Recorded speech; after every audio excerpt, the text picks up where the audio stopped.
Tesla cars की demand आज के समय में काफी ज्यादा है। क्यों क्यों फेमस है टेस्ला कार्स? एक तो देखो, ऑटोमेटिक फंक्शंस काफी ज्यादा हैं, पायोनियर इलेक्ट्रिक व्हीकल्स हैं, और इलोन मस्क अपने आप में काफी फेमस हैं, तो उनकी कंपनी है टेस्ला। इन सभी रीजंस की वजह से टेस्ला कार्स की सेल्स काफी ज्यादा है। देखो, इंडिया में भी कुछ लोग पूछते हैं कि चाइना की सड़कों पर अगर टेस्ला कार्स दौड़ सकती हैं तो इंडिया की सड़कों पर क्यों नहीं दौड़ रही हैं? देखो, रीजन मैं आपको बताता हूं। इंडिया में टेस्ला का कोई मैन्युफैक्चरिंग प्लांट नहीं है, और इंडिया में ना लग्जरी कार्स के इंपोर्ट पे ना ड्यूटी काफी हैवी है। अगर $40,000 से कम की कार है ना, यानी 32-33 लाख से कम की कार है, तो 60% इंपोर्ट ड्यूटी आपको देनी पड़ती है विदेश से। अगर आप वो कार इंडिया में लाते हो तो ट्रांसपोर्ट का चार्जेस अलग है। अगर $40,000 से ज्यादा की कार है तो आपको 100% इंपोर्ट ड्यूटी देनी पड़ती है। यानी टेस्ला कार बहुत महंगी पड़ेगी अगर इंडिया में इंपोर्ट भी किया जाता है। उसके बाद इंफ्रास्ट्रक्चर वगैरह की दिक्कत है, टेस्ला कार्स को चार्ज करने के लिए अलग से चार्जिंग पोर्ट्स, वो सब। इंडिया ने इलोन मस्क को बोला है कि आप चाहो तो टेस्ला कार्स का मैन्युफैक्चरिंग प्लांट इंडिया में सेटअप कर सकते हो, लेकिन टेस्ला ने शर्त रख ली, जब तक आप हमारी कार्स के इंपोर्ट पर ड्यूटी कम करके 18% नहीं करोगे, तब तक हम इंडिया में मैन्युफैक्चरिंग प्लांट नहीं स्टैब्लिश करेंगे। अगर आप इंपोर्ट ड्यूटी 18% तक कर देते हो, तब हम $2 बिलियन इन्वेस्ट करेंगे इंडिया में मैन्युफैक्चरिंग प्लांट स्टैब्लिश करने में। सरकार अभी इस प्रपोजल पे विचार कर रही है, काफी समय से बातचीत चल रही है, बट देखो, सरकार को ऐसा नहीं करना चाहिए। इंडिया में ना ऑटोमोबाइल सेक्टर काफी स्ट्रोंग है। देश में टोटल जितनी मैन्युफैक्चरिंग होती है ना, अलग अलग सेक्टर्स में, ऑटोमोबाइल सेक्टर इसमें कंट्रीब्यूट करता है 49%। टोटल जीडीपी में 7.1% कंट्रीब्यूट करता है ऑटोमोबाइल सेक्टर, और ऑटोमोबाइल सेक्टर से एक्सपोर्ट भी काफी ज्यादा है, $21.2 बिलियन का। देखो, इंडिया में आप जितने भी व्हीकल्स देखते हो ना, ज्यादातर व्हीकल्स, मतलब कुछ व्हीकल्स को छोड़ दो तो ज्यादातर व्हीकल्स इंडिया में ही मैन्युफैक्चरिंग उनकी हुई है।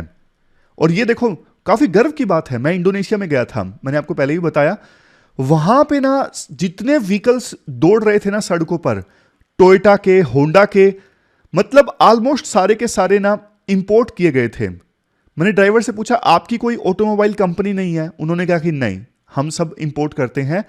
होंडा जापान की है, टोयोटा भी जापान की है। लेकिन इंडिया के लिए कितनी गर्व की बात है, टाटा, महिंद्रा और कितने बढ़िया बढ़िया ब्रांड्स हैं जो व्हीकल्स प्रोड्यूस करते हैं। तो राइटर का यही कहना है, देखो, ऑटोमोबाइल सेक्टर इतना अच्छे से चल रही है, आप खामखा ड्यूटी को कम करके, आज टेस्ला बोल रहा है, कल को फोक्सवैगन बोलेगा, दूसरे ब्रांड्स बोलेंगे इंपोर्ट ड्यूटी कम कर दीजिए, तो फिर हमारे देश में बहुत सारे लोग ऐसे होंगे जो ना इन व्हीकल्स को दूसरे देशों से इंपोर्ट करना स्टार्ट कर देंगे। वो लोकल मैन्युफैक्चर्ड व्हीकल्स को नहीं परचेज करेंगे। इसका डिटेल्ड लॉजिक देते हैं राइटर कि वैसे देखो, हमारे देश में ना लग्जरी व्हीकल्स बहुत कम बिकते हैं। जैसे 2019-20 में तो सिर्फ 40,637 लग्जरी व्हीकल्स बिके, 2020-21 में तो और भी कम हो गए कोविड के कारण। अगर इंपोर्ट ड्यूटी कम कर दी ना, तो थोड़े बहुत जो लग्जरी व्हीकल्स बिक रहे हैं वो फिर लोग इंपोर्ट करके परचेज कर लेंगे। लोकल मैन्युफैक्चर्ड लग्जरी व्हीकल्स नहीं बिकेंगे, इससे देश को नुकसान होगा। और अच्छा खासा आपके देश का ऑटोमोबाइल सेक्टर चल रहा है, आप इसे क्यों तबाह करना चाहोगे, क्यों इसे खराब करना चाहोगे आप? और बात रही इलेक्ट्रिक व्हीकल्स की, हमारे देश में ऑलमोस्ट सभी ब्रांड जो हैं इलेक्ट्रिक व्हीकल्स के मामले में अब धीरे धीरे काफी आगे बढ़ रहे हैं। कुछ कुछ मॉडल्स उनके आ चुके हैं, और ज्यादा रिसर्च हो रही है, और ज्यादा एडवांस इलेक्ट्रिक व्हीकल्स भी आएंगे। इसलिए सरकार को टेस्ला कंपनी को स्पेशल सब्सिडी नहीं देनी चाहिए, इंपोर्ट ड्यूटी कम नहीं करनी चाहिए। ऑटोमोबाइल सेक्टर हमारा अच्छा चल रहा है, इसे चलते रहने देना चाहिए। वैसे आप बताइए, आपकी क्या राय है कि टेस्ला कंपनी की जो डिमांड लोग करते हैं, क्या उसके बेस पे सरकार को टेस्ला को स्पेशल सब्सिडी देनी चाहिए इलेक्ट्रिक व्हीकल के नाम पे, या फिर नहीं देनी चाहिए? अब हम डिस्कशन स्टार्ट करते हैं। डेट आज की 6 दिसंबर है। काफी अच्छे अच्छे आर्टिकल्स आज हम डिस्कस करेंगे। ओनेस्ट रिकॉनिंग, ये क्लाइमेट चेंज से संबंधित आर्टिकल है। यहां पे ये भी अच्छा आर्टिकल है, सोशल जस्टिस से संबंधित। फिर इसके बाद एक आर्टिकल हम डिस्कस करेंगे, छत्रपति शिवाजी महाराज के समय नेवी कितनी स्ट्रोंग थी मराठास की। इसके बाद एक आर्टिकल सबसे लास्ट में हम डिस्कस करेंगे, हेनरी किसिंजर, जिसको इंडिया में नफरत किया जाता है, मतलब जिनकी डेथ हुई हाल ही में, लेकिन उनकी मौत पे इंडिया में आंसू बहाने वाला कोई नहीं है, क्योंकि उनको इंडिया का दुश्मन माना जाता था। लेकिन उनकी स्टाइल ऑफ डिप्लोमेसी जो है, उनसे हम काफी कुछ सीख सकते हैं, कैसे वो अपने देश के इंटरेस्ट को एडवोकेट करते हैं, अपने देश के इंटरेस्ट को परस्यू करते हैं। तो काफी अच्छी चीजें सीखने को मिलेगी उस आर्टिकल से भी। चलिए डिस्कशन स्टार्ट करते हैं। इसके बाद नेक्स्ट आर्टिकल हमारे देश में सोशल जस्टिस पॉलिसीज में रिफॉर्म्स लाने से संबंधित है। हरीश वानखेड़े का ये आर्टिकल है और आप जीएस पेपर सेकंड के इस टॉपिक से आर्टिकल को रिलेट कर सकते हो। बिल्कुल बेसिक से शुरुआत करते हैं। मान लीजिए यूपीएससी ने जीएस पेपर 2 में क्वेश्चन पूछ लिया सोशल जस्टिस से संबंधित, डेफिनेशन क्या लिखोगे? देखो, सोशल जस्टिस का सिंपल मतलब ये है, समाज में सभी सेक्शंस के लिए fair and equal rights, equal opportunities, social benefits और प्रोटेक्शन से इंश्योर करना। मतलब ये इंश्योर करना कि जो मार्जिनलाइज्ड ग्रुप्स है ना, जैसे दलित, आदिवासी, ये पीछे ना छूट जाएं, इनके साथ किसी प्रकार का डिस्क्रिमिनेशन ना हो, इनका समाज में इक्वल प्लेस हो। चलो, मतलब पता लग गया आपको सोशल जस्टिस का। देखो, जब हम आज के समय में मॉडर्न डेमोक्रेसी की बात करते हैं ना, तो हमेशा एक चीज तो बोलते ही हैं, government by the people, for the people, of the people. बहुत घिसी पिटी ये लाइन हो गई। लेकिन अगर वैल्यूज की बात करें, मॉडर्न डेमोक्रेसी की हम बात करते हैं, तो कौन सी वैल्यूज हमारे जहन में आती हैं? वैल्यूज जहन में आती है जैसे सोशल हार्मनी। सोशल हार्मनी मतलब सभी सेक्शंस के जो लोग हैं आपस में मिलजुल के रहें और ensure dignity and self respect to its participants. मतलब डेमोक्रेसी में जो भी लोग रहते हैं ना, सबको डिग्निटी के साथ ट्रीट किया जाए। डेमोक्रेसी में जो भी लोग रहते हैं, सबकी सेल्फ रिस्पेक्ट प्रोटेक्ट होनी चाहिए। खास करके देखो, दलित और आदिवासी की, जिनके साथ इतिहास में डिस्क्रिमिनेशन हुआ है, जिनको उनके अधिकारों से वंचित रखा गया है पास्ट में। देखो, जब देश को आजादी मिली ना, तो आदिवासी और दलित, उनको एक उम्मीद दिखाई दी कि मॉडर्न जो कॉन्स्टिट्यूशन आएगा, इससे हमें फ्रीडम मिलेगी, लिबरेशन मिलेगी, जो सदियों से हमारे साथ डिस्क्रिमिनेशन होता आ रहा है। और संविधान में इसका प्रोविजन भी किया गया, जैसे अनटचेबिलिटी को बैन कर दिया गया आर्टिकल 17 के अंतर्गत, right to equality, right to freedom, अनेकों ऐसे फंडामेंटल राइट्स आए ये इंश्योर करने के लिए कि दलित और आदिवासी के साथ में आजादी के बाद किसी प्रकार का कोई डिस्क्रिमिनेशन ना हो। और हमारे देश में जो डेमोक्रेटिक इंस्टीट्यूशंस है ना, डेमोक्रेटिक इंस्टीट्यूशंस जैसे देखो, पार्लियामेंट है, सरकार है, जुडिशरी है, इनको काम दिया गया कि आप ना वर्स्ट ऑफ सोशल ग्रुप्स मतलब आदिवासी और दलित, इनके साथ एंगेज कीजिए और इनका पार्टिसिपेशन इंश्योर कीजिए पॉलिटिक्स में।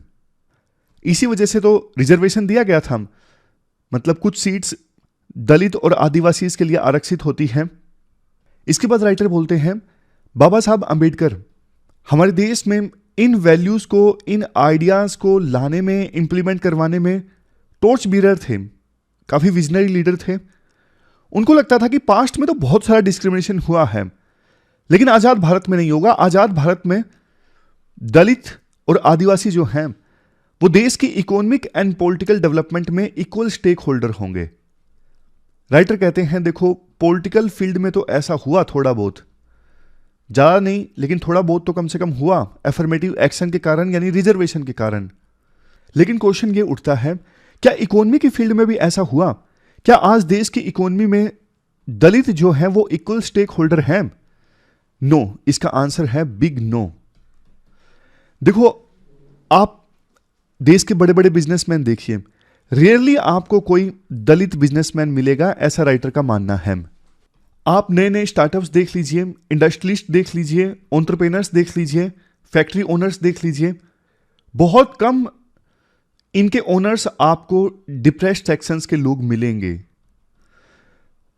देखो, नियो लिबरल इकोनॉमिक ऑर्डर ये कहता है सब कुछ मार्केट पे छोड़ दो। जैसे हमारे देश में 1990-91 के बाद एलपीजी रिफॉर्म्स आए, सरकार का कोई काम नहीं है बिजनेस में, सरकार कम से कम चीजों को रेगुलेट करे, मार्केट पर सब कुछ छोड़ दे, मार्केट अपने आप डिसाइड करेगा क्या चीज प्रोड्यूस करनी है, कितनी प्रोड्यूस करनी है, किस दाम पर बेचना है।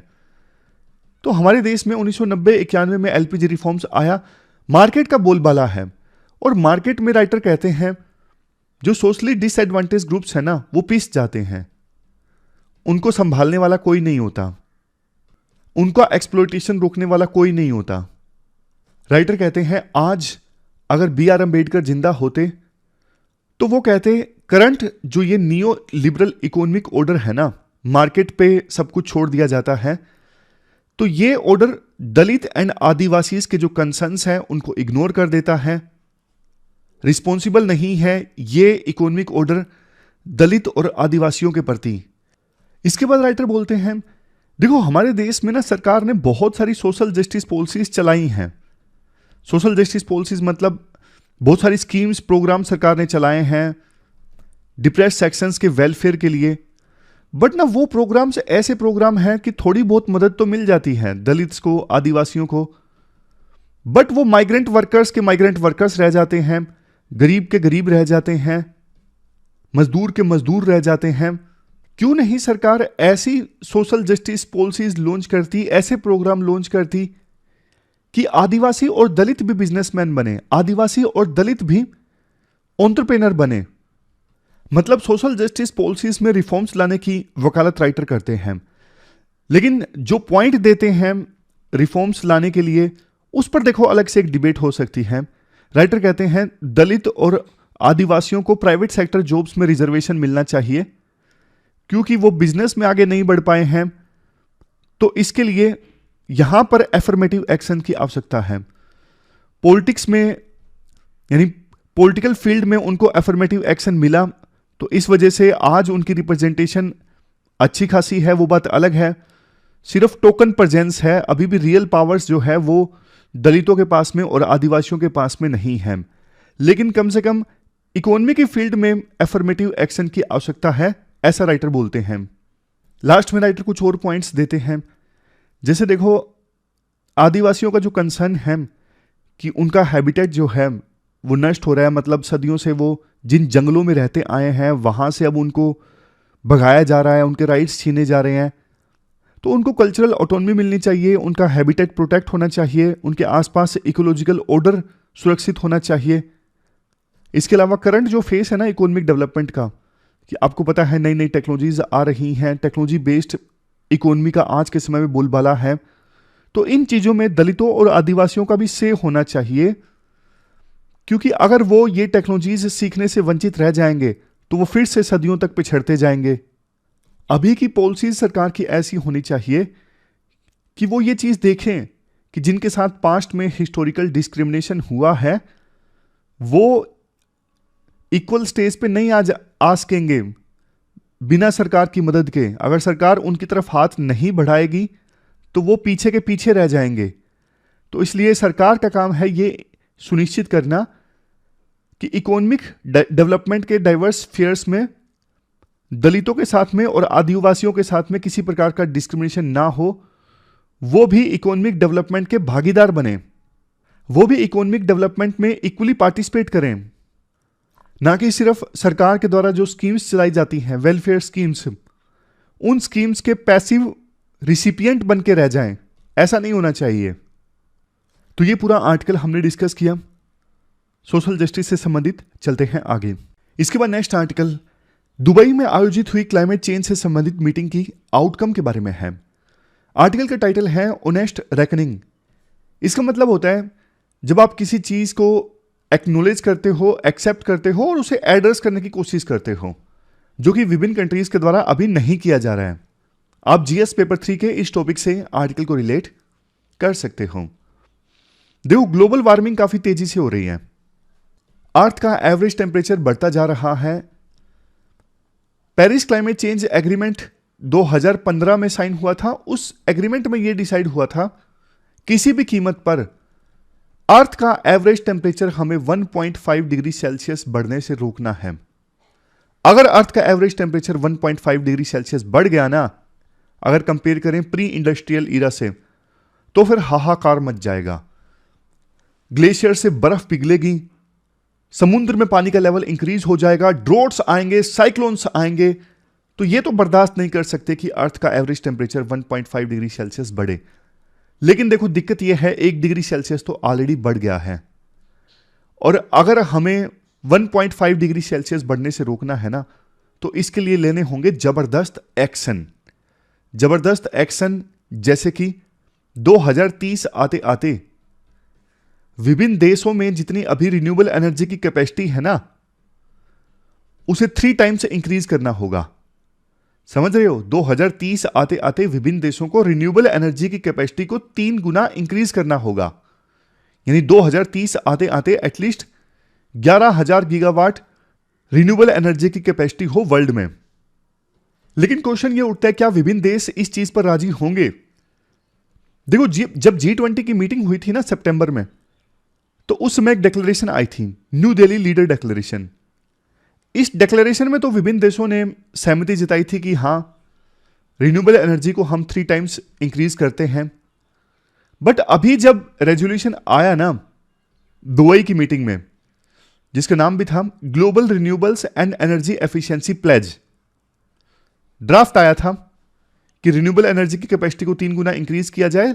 लेकिन इसके साथ साथ इस ड्राफ्ट में एक और चीज जुड़ी हुई थी कि 2030 आते आते ये इंश्योर करना कि कोल पावर में, यानी कोयले से जो एनर्जी बनती है ना, इसमें फर्दर इन्वेस्टमेंट नहीं होनी चाहिए विभिन्न देशों के द्वारा। तो इस ड्राफ्ट को कितने देशों ने साइन किया? 118 देशों ने साइन कर लिया। 118 देशों ने हां भर दी कि हां भैया, हम रिन्यूएबल एनर्जी को 3 गुना करेंगे और ये इंश्योर करेंगे कि 2030 के बाद में कोल पावर में हम कोई इन्वेस्टमेंट ना करें।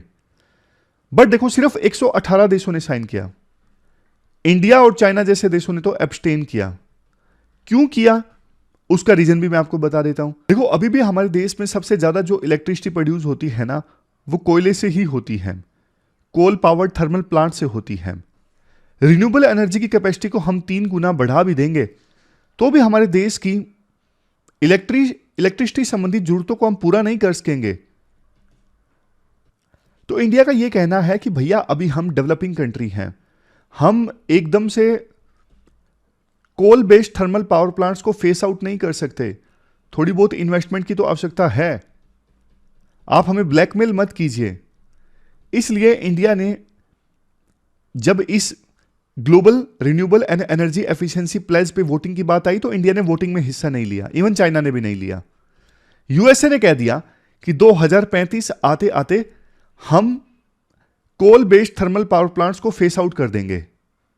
आप यहां पर देखिए, बल्कि यूएसए समेत 55 और कंट्रीज ने यह बोल दिया कि 2035 आते आते हम कोल के यूज को पूरी तरह से खत्म कर देंगे। इंडिया का कहना है कि भैया, यूएसए समेत ये 55 कंट्रीज ऐसा कर सकते हैं क्योंकि ये देश कोयले के ऊपर डिपेंडेंट है ही नहीं इलेक्ट्रिसिटी प्रोड्यूस करने के लिए। इनके पास दूसरे फॉसिल फ्यूल्स हैं। जैसे यूएसए का एग्जांपल लीजिए, यूएसए में अभी सिर्फ 20% इलेक्ट्रिसिटी कोल से पैदा होती है, बाकी 55% वो ऑयल एंड गैस का इस्तेमाल करते हैं अपनी एनर्जी संबंधी जरूरतों के लिए। तो यूएसए ऐसा कर सकता है, हम नहीं कर सकते। इंडिया की मजबूरी है। लेकिन आप यूएसए का डबल स्टैंडर्ड देखिए।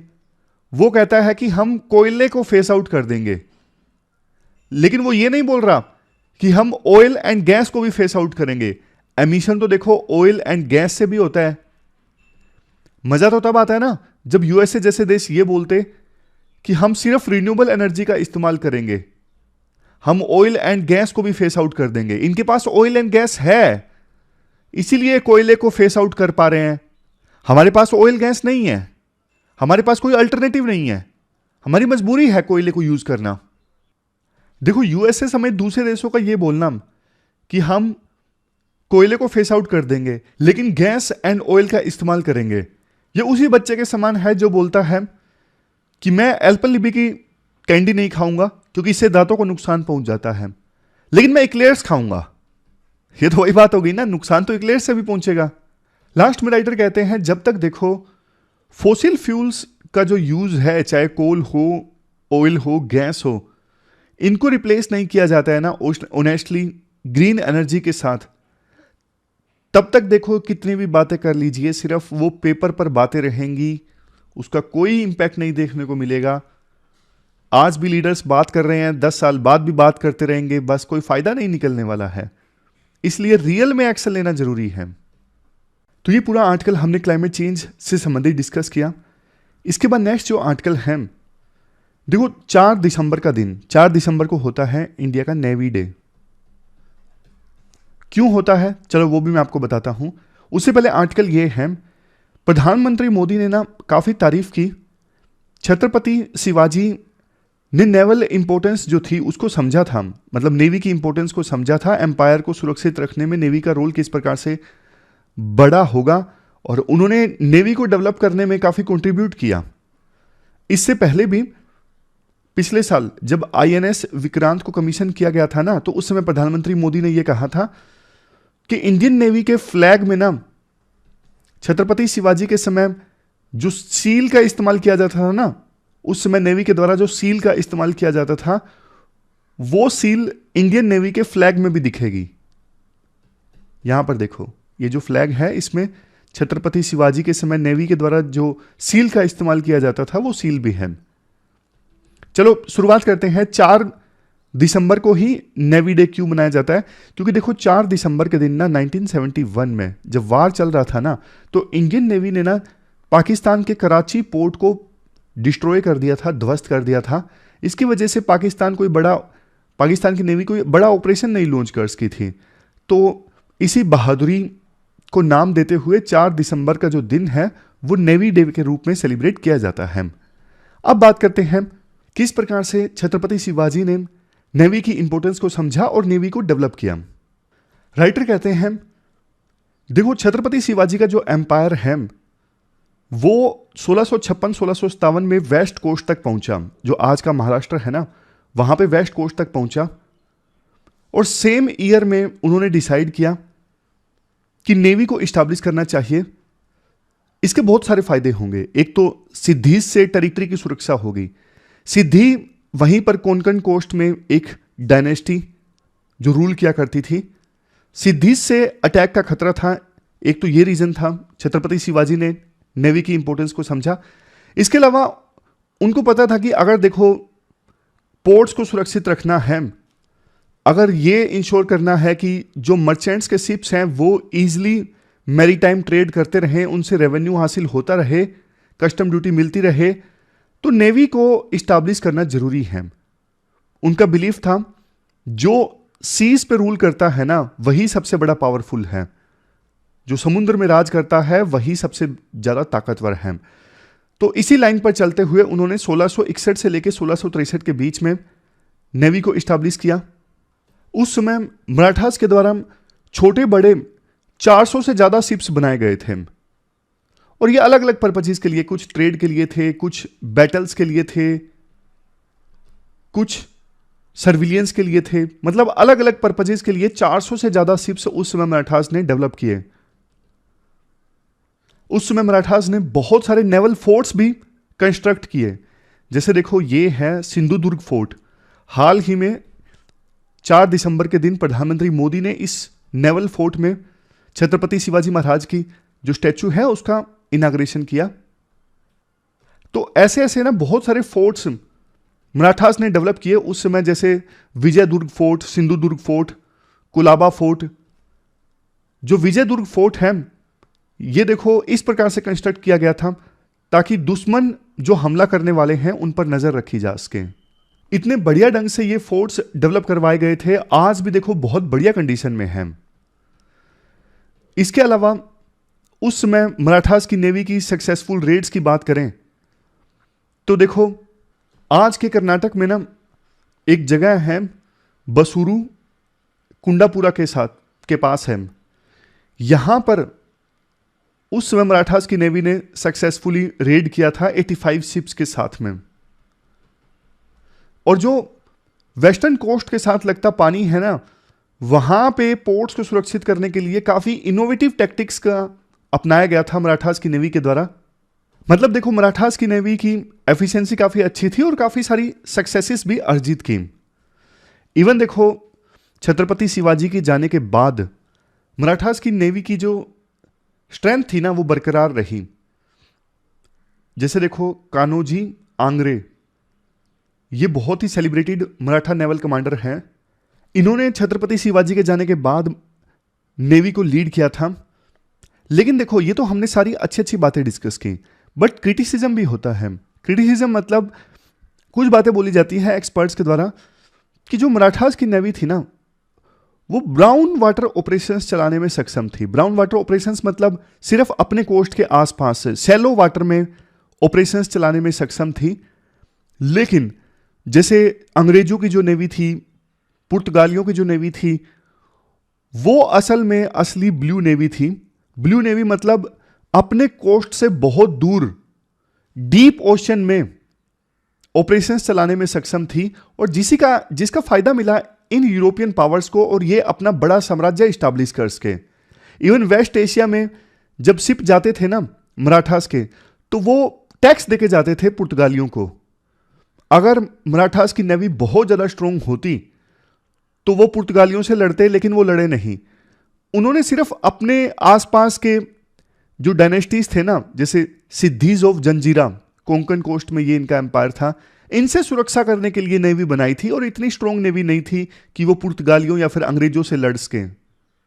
लास्ट में आर्टिकल में ये कहा जाता है, देखो भारतीय नेवी जो है वो छत्रपति शिवाजी ने जो योगदान दिया नेवी को बिल्ड करने में, उसको एक्नॉलेज करता है।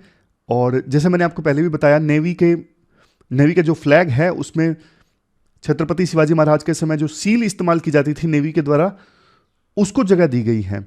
इसके अलावा भी और बहुत सारी चीजें, जैसे देखो आईएनएस आंग्रे, जो सेलिब्रेटेड लीडर है ना कान्होजी आंग्रे, उनके नाम पे यहां पर हब बनाया गया है, logistic and administrative hub of western naval command Mumbai. इस हब का नाम रखा गया है आईएनएस आंग्रे। इसके अलावा लोनावाला में जो ट्रेनिंग एस्टैब्लिशमेंट है ना इंडियन नेवी की, उसका नाम भी रखा गया है आईएनएस शिवाजी। तो लिगेसी को देखो सेलिब्रेट करना तो अच्छी बात है। इसके बाद नेक्स्ट आर्टिकल हेनरी किसिंजर की डिप्लोमेसी से संबंधित है। अमेरिका के बहुत ही फेमस डिप्लोमेट, इनकी हाल ही में 100 साल की एज में डेथ हो गई। देखो वैसे ये इंडिया के तो दुश्मन माने जाते थे, क्योंकि इन्होंने हमेशा पाकिस्तान को फेवर किया इंडिया के कंपैरिजन में। इवन 1971 के वार में भी इनका यह कहना था, इंडिया हमें कम से कम एश्योरेंस दे कि इंडिया यूएसएसआर के साथ कोल्यूड नहीं करेगा। इंडिया की उस समय यूएसएसआर के साथ फ्रेंडशिप ट्रीटी थी। तो कोल्ड वार के समय देखो इंडिया और यूएस आमने सामने थे, और ये जो थे ये पाकिस्तान के करीब थे, चाइना के करीब थे। चाइना की इन्होंने दोस्ती करवाई यूएसए के साथ, तो इंडिया में इन्हें बिल्कुल भी पसंद नहीं किया जाता है। राइटर ये कहते हैं, देखो ये बात सच है कि इनकी डेथ पर इंडिया में आंसू बहाने वाला कोई भी नहीं है। ये कम्युनिज्म, सोशलिज्म, इनसे भी बुरी तरह से नफरत किया करते थे। लेकिन हां, इनके स्टाइल की जो डिप्लोमेसी है ना, उससे बहुत कुछ सीखा जा सकता है। इनकी जो यूनिक स्टाइल ऑफ डिप्लोमेसी थी ना, इसे रियल पॉलिटिक कहा जाता है। रियल पॉलिटिक मतलब ऐसी पॉलिटिक्स जो प्रैक्टिकल कंसिडरेशंस के आधार पर चलती है।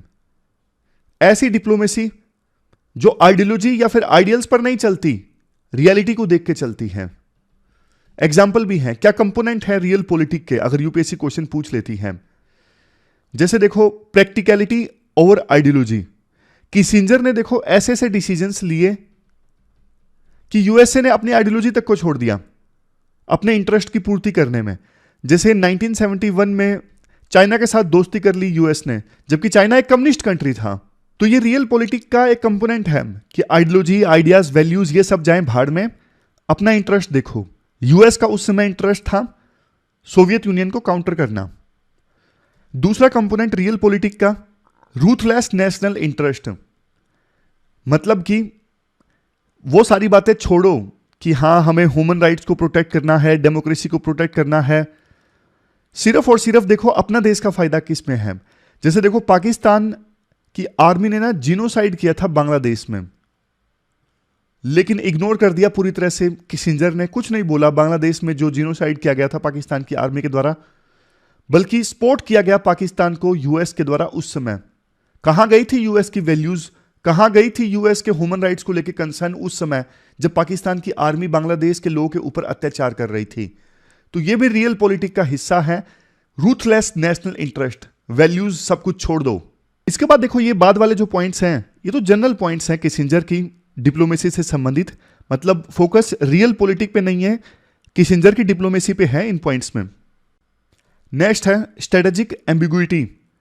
जैसे ताइवान के इश्यू पर ना यूएस की जानबूझ के एम्बिग्युइटी है। एम्बिग्युइटी मतलब यूएस क्या करेगा ताइवान को प्रोटेक्ट करने के लिए। वैसे यूएस ने चाइना की वन चाइना पॉलिसी को एक्सेप्ट किया है, लेकिन फिर भी ताइवान को यूएस सपोर्ट करेगा, डिफेंड करेगा। उसको लेके यूएस की पॉलिसी जो है ना, जानबूझ के यूएस ने एम्बिगुअस रखी है चाइना को डराने के लिए। Next, flexible alliances. अलायंसेस बनाने में बहुत सक्षम थे किसिंजर, खास करके यूएस के दुश्मनों को दोस्ती में कन्वर्ट करने में बहुत ज्यादा ये एक्टिव थे। चाइना दुश्मन था यूएसए का, लेकिन दोस्त बना लिया। चुपके से ये चाइना की यात्रा पर गए थे 1971 में। फिर ये 2-3 छोटी छोटी चीजें हैं, ये नॉर्मल जनरल है। बैक चैनल डिप्लोमेसी, इंडिया भी अपनाता है बैक चैनल डिप्लोमेसी। देखो, जब जैसे भारत और पाकिस्तान के प्रधानमंत्री या फिर फॉरेन मिनिस्टर्स के बीच में मुलाकात होती है ना, तो मीडिया उसको काफी हवा देता है, काफी कवर करता है। लेकिन जैसे मान लीजिए नेशनल सिक्योरिटी एडवाइजर चुपके से मिले किसी थर्ड कंट्री में, किसी को भनक तक नहीं लगी, तो ऐसी जो डिप्लोमेसी होती है ना, इवन उससे भी ज्यादा दोनों देशों के बिजनेसमैन या फिर कुछ और इंटेलेक्चुअल्स, इन्होंने आपस में मुलाकात की रिश्तों को सुधारने के लिए। एक प्रकार से ये दोनों देश के प्रधानमंत्रियों के दूत थे। तो ऐसी बातचीत से, पिछले दरवाजे की बातचीत से ना काफी रिजल्ट निकलता है, और इन्होंने इसका काफी उपयोग किया। तो मेनली देखो, बेशक इनको इवन यूएसए में भी क्रिटिसाइज किया जाता है कि इन्होंने मोरल वैल्यूज को छोड़ दिया, बट इनका मानना यह था कि देखो, इंटरनेशनल रिलेशंस में ना मोरल वैल्यूज कुछ नहीं होती। अपने देश के इंटरेस्ट को सुरक्षित रखना वही सबसे बड़ी चीज है, और वही मैंने किया। तो इसलिए इनका डिप्लोमेसी का अलग से स्टाइल था, हेनरी किसिंजर का। भारत भी देखो कुछ कुछ चीजें तो ऐसी अपना रहा है। जैसे रशिया से अभी तेल परचेज किया, पूरा वर्ल्ड बोल रहा था कि रशिया से तेल मत परचेज कीजिए, ये वैल्यूज के अगेंस्ट है। यूक्रेन के ऊपर रशिया ने अटैक किया है, तो इंडिया ने साफ साफ बोला, हमारे विदेश मंत्री ने, कि यूरोप परचेज कर रहा है तो हम क्यों नहीं कर सकते, सारी वैल्यूज को हमें क्यों फॉलो करना है। तो इसमें इंडिया ने अपना फायदा देखा, और इसी प्रकार की डिप्लोमेसी हेनरी किसिंजर भी फॉलो किया करते थे। तो ये हमने पूरा आर्टिकल डिस्कस किया हेनरी किसिंजर से संबंधित। लास्ट में क्वेश्चंस देख लीजिए। देखो, 2 क्वेश्चंस आपको अटेम्प्ट करने हैं, दोनों 250 वर्ड्स में। पहला क्वेश्चन तो छत्रपति शिवाजी महाराज का क्या नेवल विजन था, इसको आपको एग्जामिन करना है, इससे संबंधित क्वेश्चन है। और दूसरा रियल पॉलिटिक्स से संबंधित क्वेश्चन है, इसको डिफाइन करो, और कोर प्रिंसिपल्स क्या है इंटरनेशनल रिलेशंस में सॉरी। और लास्ट में यह बताना है कि इंडिया की फॉरेन पॉलिसी में कब रियल पॉलिटिक्स देखने को मिला। तो दोनों क्वेश्चंस का आंसर आप दीजिए pwonlyis.com पर जाकर। ये थी हमारी आज की डिस्कशन। मुझे तो काफी अच्छा लगा डिस्कशन करके, बढ़िया आर्टिकल्स थे। आपको कैसा लगा आप कमेंट बॉक्स में बताइए। कल फिर से मिलेंगे एक नई डिस्कशन के साथ, तब तक के लिए thank you very much for discussion.